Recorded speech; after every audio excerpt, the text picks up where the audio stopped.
Hi everyone. Thank you for listening to the Psychology in Daily Life podcast series. This is Daiki Kato.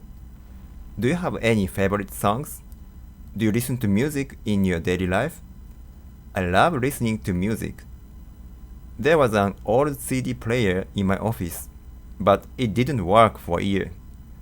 I was so busy and I couldn't replace it. But recently, I bought a new one. It's a small CD player, but it brings me sweet and beautiful music. Music and songs remind us of our memories and feelings. I love 90s Japanese band music and it reminds me of my youth memories.